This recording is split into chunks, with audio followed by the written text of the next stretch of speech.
Hari Om. We are studying Srimad Bhagavad Gita, Chapter 2, Sankhya Yoga, Sloka 23 to 27.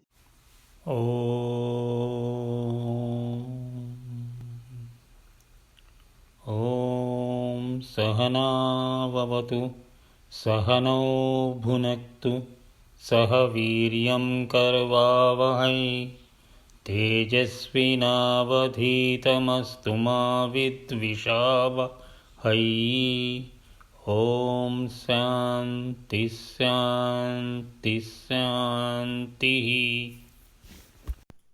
अथ श्रीमद्भगवद्गीतासु उपनिषत्सु ब्रह्मविद्यायां योगशास्त्रे श्रीकृष्णार्जुनसंवादे साङ्ख्ययोगो नाम द्वितीयोऽध्यायः। After giving an example of change of clothes by human beings, Atman or self also changes body and moves from one body to another. Bhagavan Sri Krishna further clarifies the nature of the Atma or self. Sloka 23. नैनं चिन्दन्ति शस्त्राणि नैनं दहति पावकः न चैनं क्लेदयन्त्योपो न शोषयति मारुतः.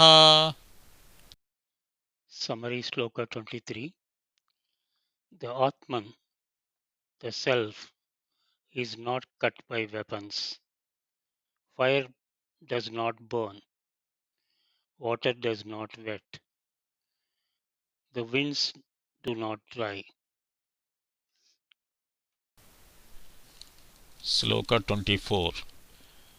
अच्छेद्योऽयमदाह्योऽयम् अक्लेद्यो शोष्य एव च नित्यः सर्वगतस्ताणुः अचलोऽयं सनातनः.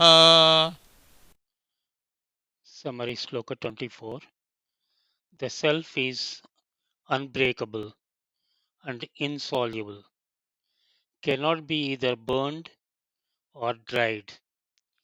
It is everlasting, eternal, all pervading. It is there everywhere, unchanging, stable, or you can call it as firm, immovable, and ancient. Sloka 25. Avyaktoyamachintyoyam avikaryoyamuchyate tasmadevam viditvainam nanusochatumarhasi. Summary Sloka 25. The self is said to be unmanifest, unthinkable, unchangeable. Therefore, knowing this to be such, you should not grieve for the body.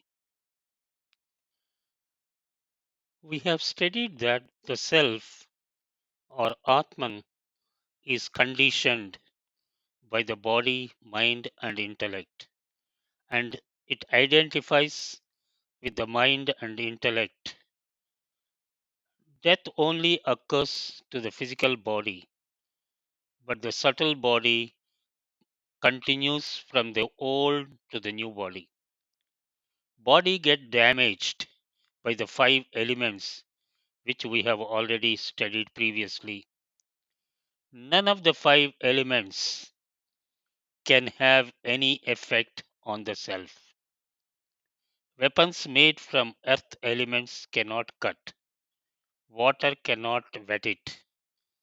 Fire cannot burn and air cannot dry it. That is the Atman.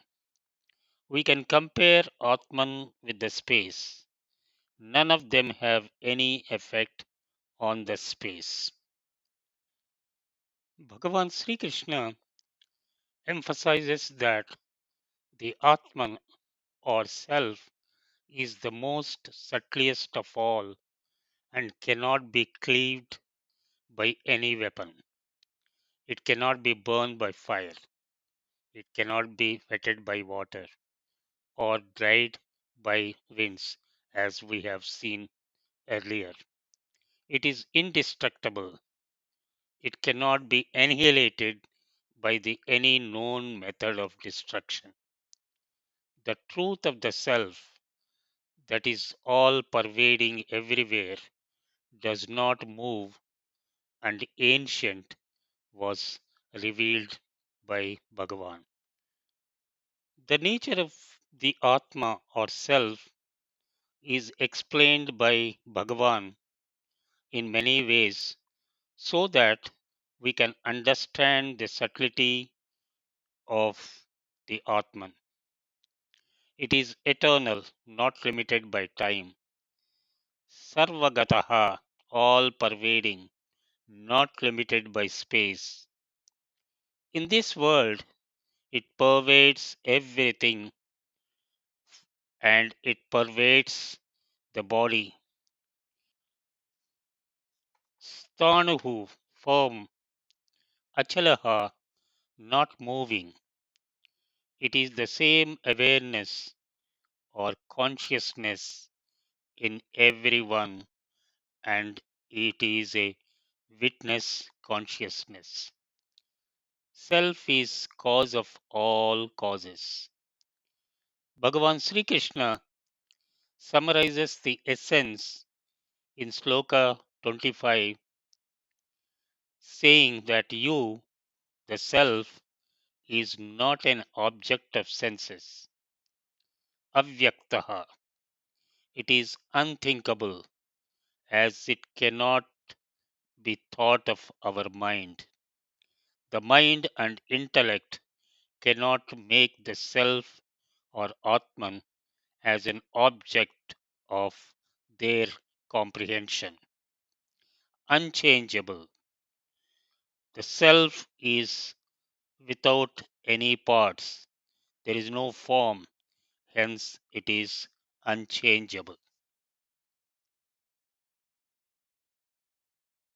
By these explanations, Bhagavan Sri Krishna declared the truth of the self as all pervading, unmanifest, unthinkable, and unchangeable to Arjuna.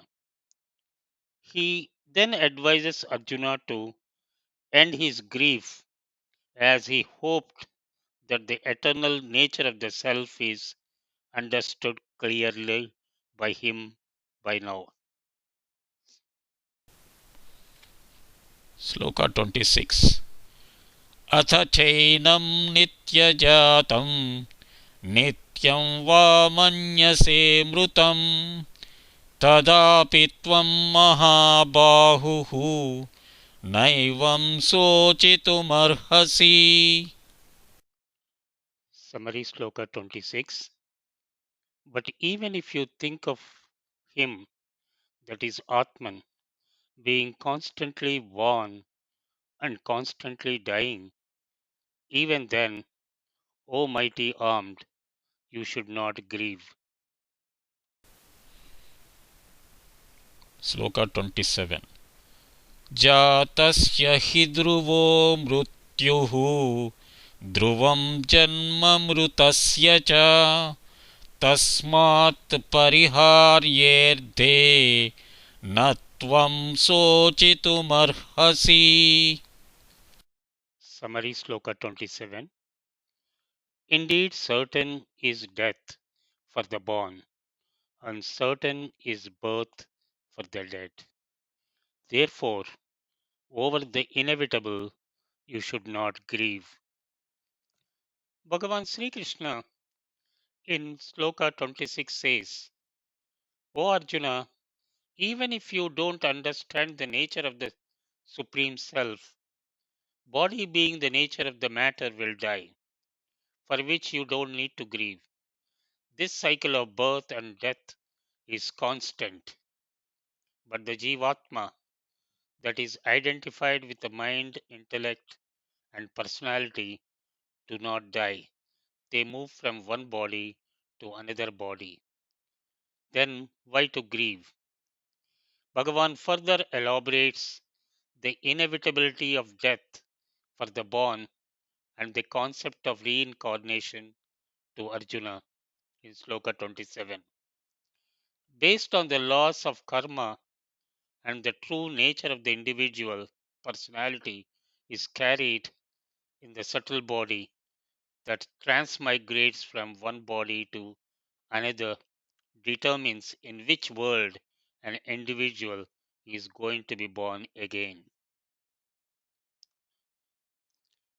Even if Arjuna thinks that the self has all these attributes and the real nature, Bhagavan gives materialistic viewpoint for the purpose of an argument. Bhagavan Sri Krishna indicates in the sloka 26 and 26 as well that those who do not accept the eternal nature of the self must accept the infinite cycles of births and infinite cycles of deaths in this world. Things can be born, and when they are born, they die. This process is constant and happens all the time. Bhagavan is advising again that if this process is certain, one should not grieve on the on any occasion.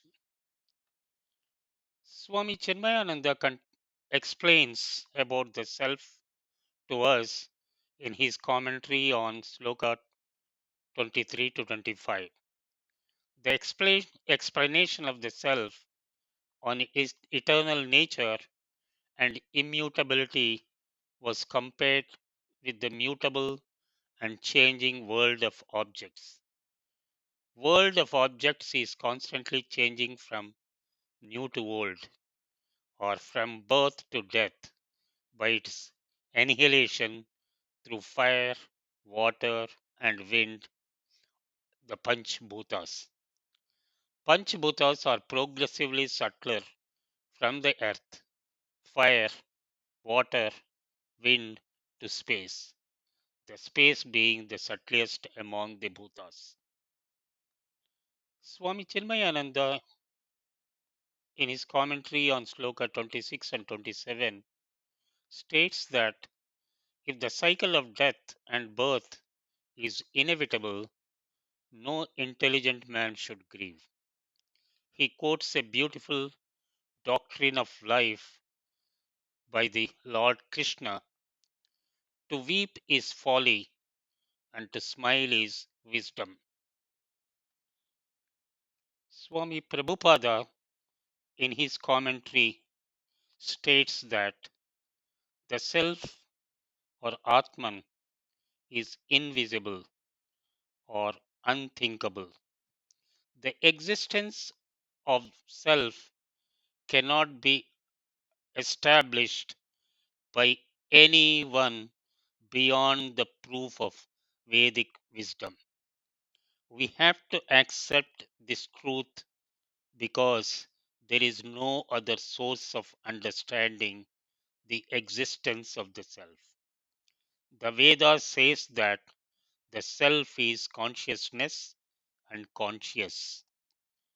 Swami Nikhilananda states in his commentary on the slokas that Bhagavan Sri Krishna is removing Arjuna's grief through knowledge. No amount of materialistic ideas can remove an individual's sadness, such as seen in Arjuna, who is fond of his gurus, relatives, friends, seen in the battlefield. The description given by Bhagavan Sri Krishna of the self is beyond the understanding of many of us who normally identify ourselves with the physical body.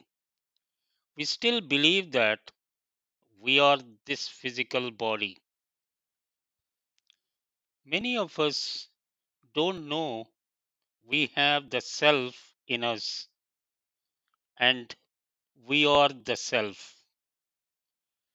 And we also do not know that this self is unthinkable and ununderstandable. Bhagavan Sri Krishna mentions 15 attributes of the self. It is indeed mind boggling. Let us look at those. Avinasi, imperishable. Nitya, eternal in existence. Aprameya, immeasurable. Ajam, unborn. Avyayam, immutable. Achalam, unbreakable.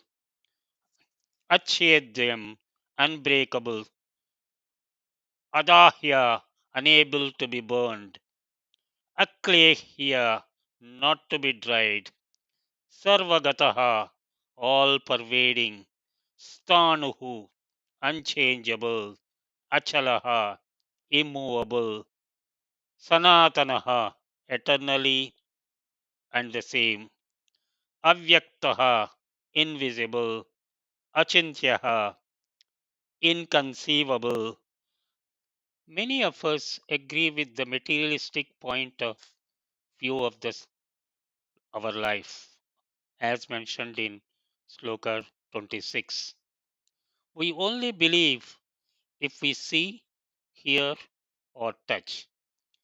The self in us cannot be seen, cannot be heard, cannot be touched, as it is not an object to our senses. The only means to believe it is its in its eternal existence is try to accept the truth mentioned in the Shruti and as well as in Vedas. Hari Om. ॐ पूर्णमदः पूर्णमिदं पूर्णात् पूर्णमुदच्यते पूर्णस्य पूर्णमादाय पूर्णमेवावशिष्यते ॐ शान्तिः शान्तिः शान्तिः